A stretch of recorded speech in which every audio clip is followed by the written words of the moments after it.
보네퍼는 1906년 2월 4일 독일 브레슬라우에서 태어났습니다. 이 아버님이 베를린 대학교 정신의학 및 정신경의학 의대 교수여서 이 학자의 가정에서 굉장히 아주 공부를 이렇게 즐기는 그런 풍토에서 자라나서 어릴 때부터 굉장히 공부를 잘했고, 그리고 또 머리도 굉장히 좋은 그런 천재 중에 한 분이었습니다.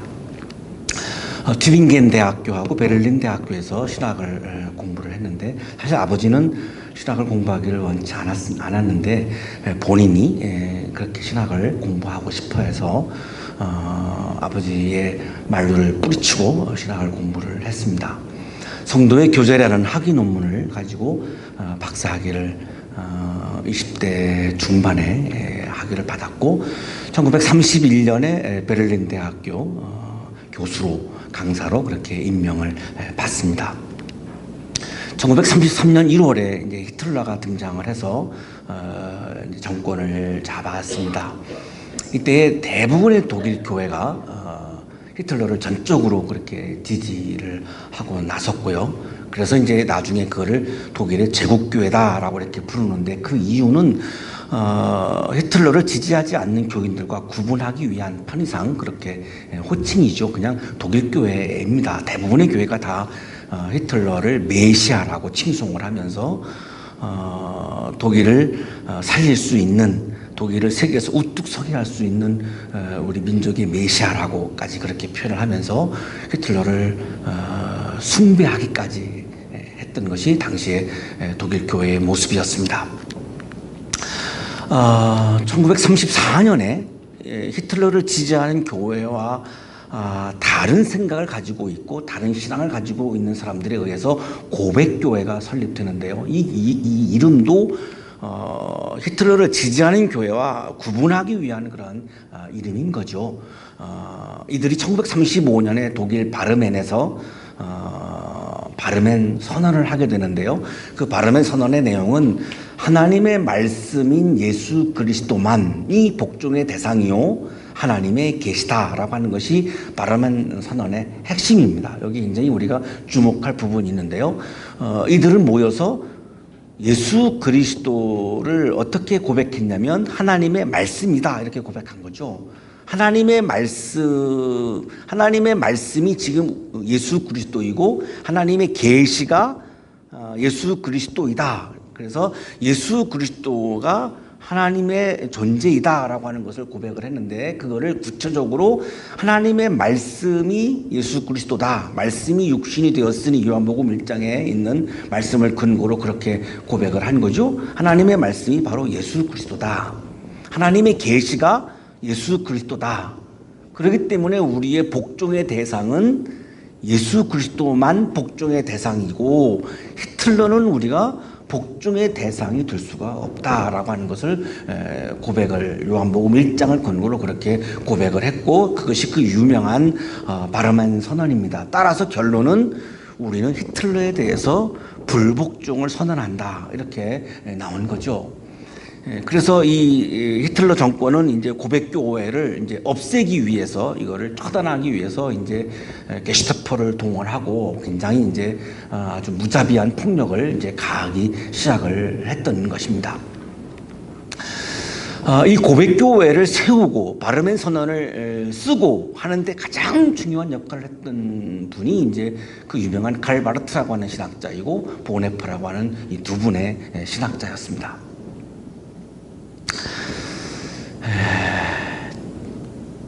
이 보네퍼가 유니온 신학교에 그 교환 교수로 갔었는데, 이 히틀러가 이제 게슈타포가 동원해서 고백교회를 이제 몰살하는 작업들을 해 나가니까 보네퍼가 다시 이제 고국으로 돌아올 것을 결단을 내리죠. 그러니까 이 보네퍼를 아꼈던 독일 고백교회 교인들이 편지를 써서 만류합니다. 오시지 말라고, 오시면 죽습니다. 오시지 말라고. 그런데 내가 이것을 회피하면 나중에 독일 교회가 다시 재건될 때에 나는 얼굴을 들 수 없고 독일 교회가 재건할 때에 그 교회의 구성원이 나는 될 수가 없지 않습니까? 이렇게 편지로 대답을 하면서 결국은 귀국을 하게 되죠. 귀국을 해가지고 1935년에 핑겐말트라고 하는 곳에다가 이 고백 교회를 목회하는 이제 목회자들을 길러야 되니까요. 신학교를 이제 세웁니다.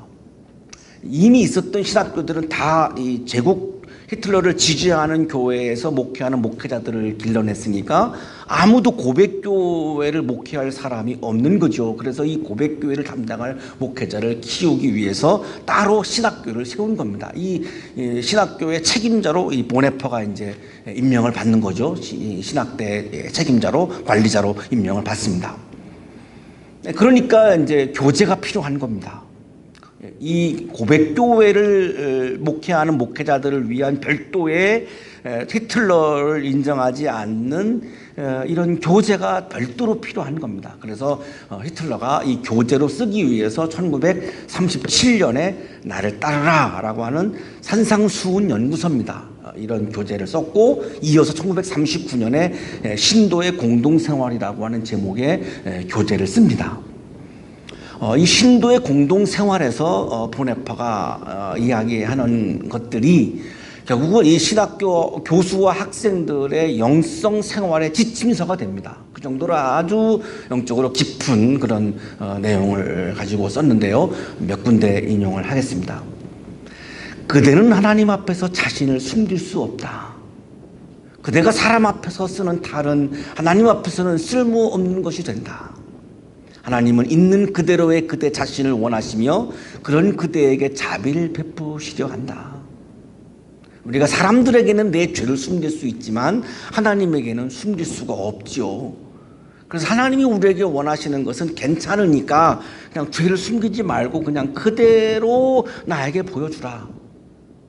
그래야 내가 너에게 자비를 베풀 수 있지 않느냐. 이 문장을 보면 회개는 예수 그리스도의 자비를 경험하는 출발점임을 우리가 알 수 있습니다. 회개가 없으면 내 죄를 드러내지 아니하면 예수 그리스도의 자비를 경험할 수 없다는 것입니다. 그대는 자신이나 형제에게 그대가 마치 죄 없기나 한 것처럼 거짓말할 필요가 없다. 영적으로 내가 우월해지려면 내 죄를 숨겨야 되죠. 사람들 앞에서 내 죄를 숨겨야 합니다. 그래야 내가 영적인 우월감을 유지할 수 있습니다. 저 같은 목회자들이 빠지기 가장 쉬운 오류와 위험이 바로 여기에 있습니다. 요겁니다.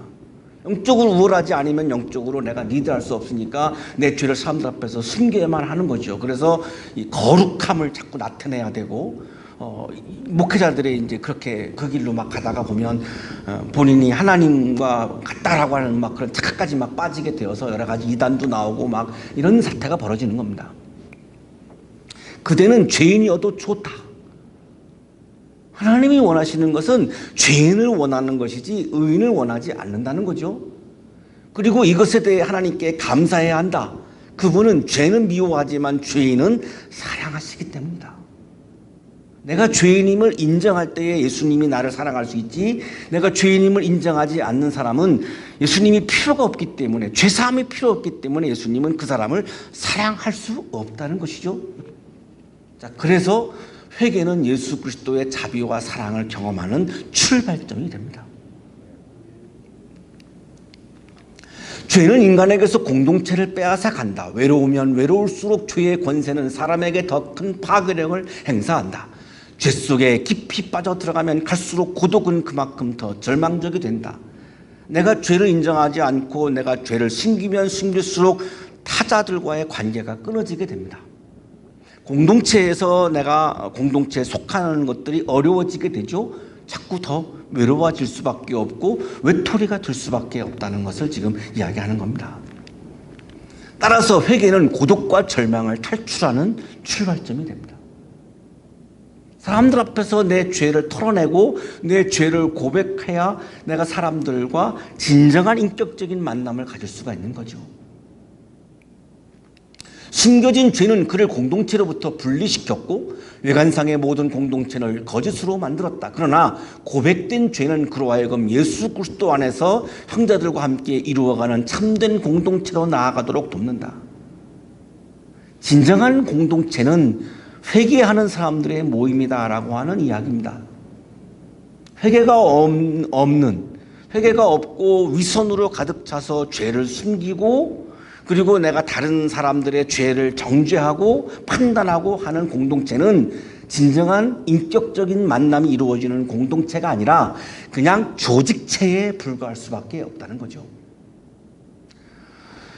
죄송합니다만 제가 가끔 이렇게 대형교회들에 대해서 굉장히 아픈 부분들을 얘기합니다만 그 대형교회의 가장 큰 아픔이 뭐냐면 진정한 인격적인 만남이 이루어지는 공동체가 이루기 어렵다는 겁니다. 왜냐하면 그 대형 조직이 굴러가려면 공동체가 되어서는 안 되고 조직체가 되어야 그 거대한 조직이 움직여 나갈 수 있기 때문에 어쩔 수 없습니다. 조직체로 가야 할 수밖에 없습니다. 그 조직체라고 하는 거와 공동체는 분명히 다른데요. 교회는 신앙 공동체이지 신앙 조직체가 아닌 거죠. 그 진정한 인격적인 만남이 이루어지는 신앙 공동체는 누구나 서스럼 없이 다른 사람들에게 대해 죄를 고백할 수 있는 공동체이죠. 그런데 내가 죄를 고백했을 때 정죄하고 판단하고 막 이렇게 해버리면 무서워서 내 죄를 고백할 수가 없는 분위기가 돼버리죠. 그러면 죄를 숨기게 됩니다. 서스럼없이 내 옆에 있는 사람들에게 내 죄를 드러낼 수 있는 그 모임이 진정한 신앙 공동체인 거죠. 왜? 거기에서 사랑과 용서를 경험할 수 있으니까요. 회개는 아름다운 공동체를 이루어가는 출발점이 됩니다. 모든 죄의 뿌리는 교만이다. 나는 나를 위해 존재하려 한다. 나는 다 자신에 대해서 그리고 내가 미워하고 소원하는 것뿐 아니라 내가 살고 죽는 일에 이르기까지 다 내 마음대로 하려 한다. 사람의 몸과 마음은 교만으로 불타오르고 있다. 왜냐하면 인간은 바로 그의 죄악 속에서 하나님처럼 되기를 원하기 때문이다. 형제 앞에서 행하는 고해는 가장 깊은 겸손이다. 인간은 우리가 주일마다 지금 계속 묵상하고 있는 주제이기도 한데요. 자기중심적일 수밖에 없고 이기적일 수밖에 없고 그 자기중심적인 거와 이기적인 것이 계속 깊어지다가 보면 이제 교만에 이르기까지 할 수밖에 없죠. 그 교만의 극치는 내가 하나님처럼 되는 거죠. 그러면 이제는 더 이상 하나님이 필요가 없고 하나님을 만나는 그 영적인 기쁨을 경험할 수가 없게 되죠. 내가 겸손하지 아니하면 하나님을 만날 수 없는데요. 보네포의 이야기를 묵상하다가 보면 겸손의 출발점은 회개다. 회개는 겸손의 출발점이다 라고 하는 것을 깨닫게 됩니다. 자, 그렇다면 회개를 통하지 않고는 우리가 하나님을 만날 수도 없고 예수 그리스도를 만날 수도 없고 성령을 체험하는 영적 체험도 불가능함을 우리가 깨닫게 됩니다. 그래서 이 회개라고 하는 것은 우리들의 신앙생활에서 거의 본질과도 같은 것이고 우리 교회 공동체, 신앙 공동체에서도 본질과 같은 것이고 내 영적인 생활에서도 거의 본질과 같은 것이죠. 그러나 커다란 조직체를 목표로 할 때에는 회개가 중요하지 않습니다. 오히려 걸림돌이 되죠. 많은 사람들이 이거를 부담으로 느끼게 되니까요. 오히려 큰 조직체를 만들어가는 데는 부담이 되기 때문에 회개를 강조하지 않을 수밖에 없죠. 보네페의 이야기를 묵상하다 보면 회개가 빠져버린다고 한다면 우리는 신앙의 세계에 들어갈 수가 없다라고 하는 것을 깨닫게 됩니다.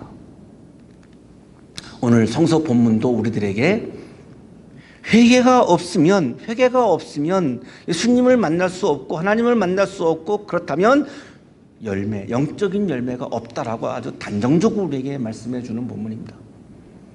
바로 그때 몇몇 사람이 와서 빌라도가 갈릴리 사람들을 학살해서 그 피를 그들이 바치려던 희생 제물에 섞었다는 사실을 예수께 알려드렸다. 로마 총독이죠. 갈릴리 지역에 있는 사람들을 굉장히 미워했습니다. 그 이유는 다른 지역보다 갈릴리에 있는 사람들이 로마에 대해서 굉장히 저항을 했기 때문입니다. 그 저항을 했던 이유는 우리가 우상을 숭배할 수 없다는 거죠. 로마의 황제는 복종의 대상, 숭배의 대상이 될 수 없다는 거죠. 고백교회 교인들의 바로 그 신앙이 바로 이런 거와 같았습니다. 이 로마 총독인 빌라도가 평범한 갈릴리 사람들을 이유 없이 학살을 했습니다. 이 갈릴리 지역에 대한 적개심을 통해서 이런 비극이 일어난 건데요. 이유 없이 사람을 죽일 수 있다라고 하는 것을 본보기로 보여줬습니다. 이러고 나니까 로마는 히브리인들을 이유 없이도 죽일 수 있구나라고 하는 것을 많은 유대인들이 체험을 한 거죠. 이거는 엄청난 공포를 가져온 거죠. 그러니까 로마에 대해서 저항하지 마라고 하는 굉장한 이런 위협을 가했던 겁니다. 그렇게 하지 아니하면 이스라엘을 통치하기가 어렵다고 느낀 거죠. 다른 지역에 있는 사람들은 로마의 이 다스림의 통치에 굉장히 순복해 왔는데 이상하게 유대인들은 저항을 하니까, 그 중에서도 가장 갈릴리 사람들이 저항하니까 더 이상 로마에 저항하지 마라고 하는 것을 그냥 본보기를 보인 겁니다. 빌라도는 철저히 자신의 주관적인 기준으로 타자인 유대인들을 판단했고 정죄했고 죽이기까지 한 거죠. 이것이 가능했던 이유가 있습니다. 유대인들에게는 어떤 고난이 생기면, 죽음이 생기면 그것은 죽임을 당한 사람에게 죄가 있다라고 하는 전통적인 생각이 있으니까요. 이거를 이용한 거죠. 빌라도의 불의한 판단, 불의한 권력, 불의한 통치를 때문에 유대인들이 죽임을 당한 것이 아니라 죽임을 당한 유대인들에게 죄가 많아서 죽었다라고 하는 것을 자꾸만 강조하는 겁니다.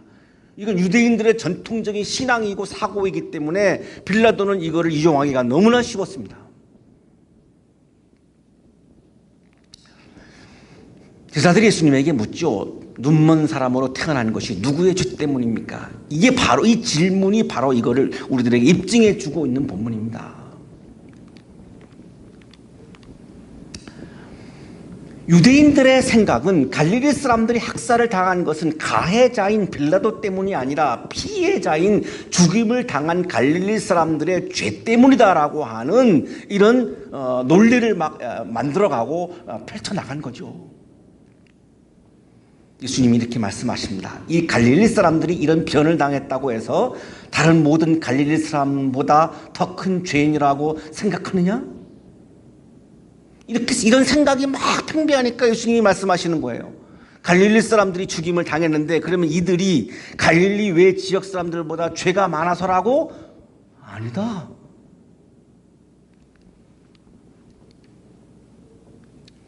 그렇지 않다. 내가 너에게 말한다. 너희도 회개하지 않으면 모두 그렇게 망할 것이다. 자, 너희들이 지금 갈릴리 사람들의 죄가 뭐냐에 대해서 눈을 아주 붉히고 밝히고 막 찾아내서 정죄하고 죄 때문에 죽었다라고 정죄하는데 그렇지 않다.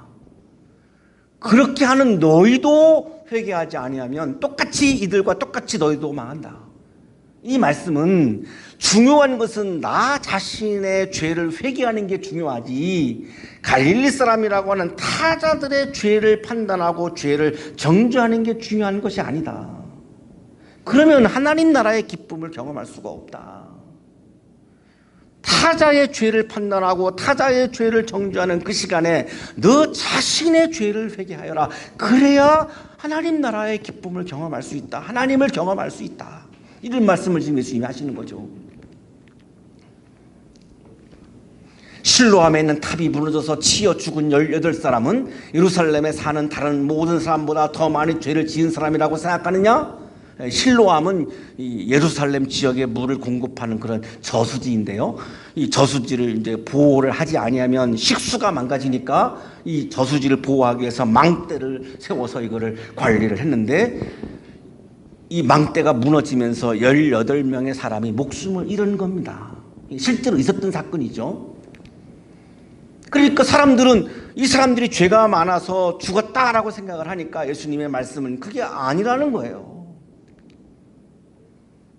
이 18사람이 다른 사람들보다 더 죄가 많아서 죽은 것이 아니라는 거죠. 왜 죽었습니까? 망대가 무너져서 죽었죠. 왜 무너졌을까요? 부실공사를 한 거죠. 부실공사를 하면서 돈을 챙긴 거죠. 그래서 망대가 무너지고 죽은 거지. 왜 그것이 갑자기 거기에 있다가 죽임을 당한 18명이 죄가 많아서 죽은 것이겠습니까? 그러나 유대인들은 이 전통적인 신앙과 사고 때문에 그렇게 생각을 하는 거지요. 그래서 예수님이 지금 이 예를 드는 거죠. 그렇지 않다. 내가 너에게 말한다. 너희도 회개하지 않으면 모두 그렇게 망할 것이다. 18명의 죄가 뭐냐라고 하는 것이 중요한 것이 아니라 지금 그 시간에 너 자신의 죄를 회개해야 하나님을 만나고 하나님 나라의 기쁨을 경험할 수 있다. 회개는 방향을 전환하는 거죠. 타자를 정죄하는 삶으로부터 사랑을 실천하는 삶으로 방향을 전환하는 것, 이것을 회개입니다. 회개가 없으면 사랑을 실천할 수 없습니다. 인간은 회개를 하지 아니하면 본능상, 인간의 본질상 사랑을 실천할 수 없습니다. 이기적인 사람이 어떻게 사랑을 실천합니까? 불가능하죠. 자기중심적인 인간이 어떻게 타자를 사랑합니까? 나 중심에서 너 중심으로 넘어가야만 사랑을 실천할 수 있는 거고, 나 중심에서 공동체 중심으로 가야만 내가 공동체를 위해서 기여할 수 있는 거고, 나 중심에서 하나님 중심으로 넘어가야만 내가 신앙이 뭔가라고 하는 걸 경험할 수 있는 건데, 회개가 아니면은 방향을 전환하지 않고 우리가 어떻게 사랑을 실천할 수 있겠습니까? 예수님이 또 비유를 들어서 말씀하시죠. 어떤 사람이 자기 포도원에다가 무화과나무를 한 그루 심었는데 이 나무에서 열매를 얻을까 하고 왔으나 찾지 못했다. 자, 이제 회개를 안 하면 망한다. 계속 예수님이 말씀하시다가 마지막 결론에 가서 회개하지 않고 열매가 없는 경우를 완전히 예를 듭니다. 포도원 지기에게 말하였다. 보아라, 내가 새해나 이 무화과나무에서 열매를 얻을까 하고 왔으나 열매를 본 적이 없다. 찍어버려라. 무엇 때문에 땅만 버리게 하겠느냐? 열매가 없는 무화과나무, 땅만 차지하고 있는 무화과나무, 열매가 없는 무화과나무는 찍어버리는 게 모두에게 좋다. 그 땅을 차지하고 있을 이유가 없지 않느냐? 열매가 없는 무화과나무, 열매가 없는 인생은 위기를 맞이하게 되어 있습니다. 회개를 통해서 우리가 열매를 맺고 사랑의 실천, 정죄로부터 사랑의 실천으로 전환하지 아니하면 내 인생에 위기가 오게 되어 있습니다. 그때 포도원 지기가 말합니다. 주인님, 올해만 그냥 두십시오. 말씀 맞죠? 땅을 차지하고 있으니까 찍어버리는 게 맞습니다. 동의합니다. 자, 그런데 제발 간청드리는데 올해만 그냥 두십시오. 한 번만 더 기회를 주십시오. 열매를 맺을 기회를 주십시오. 그동안에 내가 그 둘레를 파고 걸음을 주겠습니다. 그동안 내가 다른 사람들을 정죄하고 판단하고 이렇게 그러면서 내가 좋은 신앙이라고 착각하면서 살아왔는데 그것으로부터 돌이켜서 이제 내가 회개로부터 오는 열매를 가지고 이제는 사랑을 실천하는 그리스도인의 삶을 살겠습니다. 한 번만 나에게 더 그 기회를 주십시오. 그렇게 하면 다음 철에 열매를 맺을지도 모르지 않습니까? 내가 회개를 통해서 내 삶을 전환하면, 정죄로부터 사랑의 실천으로 내가 삶을 전환하면 내가 하나님을 만나고 예수 그리스도를 만나고 성령을 만나고 하나님 나라의 내가 기쁨을 누리면서 나도 내 삶의 열매, 영적인 열매가 맺을 수 있지 않겠습니까? 1년만 더 기회를 주시고 그때도 안 되면 그때 가서 열매를 맺지 못하는 이 나무를 찍어버리십시오. 이 고백은 나에게 회개를 할 수 있는 기회를 한 번만 더 달라고 하는 그런 간청이죠. 회개를 통해서 열매를 맺겠다라고 하는 다짐의 고백이죠. 사순절 40일 동안 사순절의 여정을 시작하면 우리의 결단, 우리의 다짐이 바로 이러한 것이죠. 회개를 통해서 내가 새로운 전환을 해서 내가 정죄가 아닌 사랑을 실천하는 삶을 살겠습니다. 그래서 40일 동안 내가 철저하게 말씀을 묵상하고 기도하고 내가 주님과 깊은 교제를 나누면서 내 삶을 바꾸어 보겠습니다. 부활절 아침 그리스도의 부활과 함께 내 존재가 다시 태어나게 해 주십시오. 그래서 내 삶에 영적인 열매가 맺게 해 주십시오. 그 사랑의 열매를 통해서 하나님을 기쁘게 해드리고 이웃을 기쁘게 해드리고 싶습니다. 바로 이 포도원 지기가 하고 있는 이 결단과 다짐이 오늘 성의 수요일 예배를 드리는 우리의 결단과 다짐이 되기를 축복합니다. 거룩하신 주님, 사순절을 시작합니다. 깊은 말씀의 묵상을 통하여, 기도를 통하여, 찬양을 통하여 나의 죄를 털어내고 회개하는 40일이 되게 하셔서 풍성한 영적인 열매를 맺는 2019년 부활절이 되게 해 주옵소서. 예수 그리스도의 이름으로 기도하옵나이다.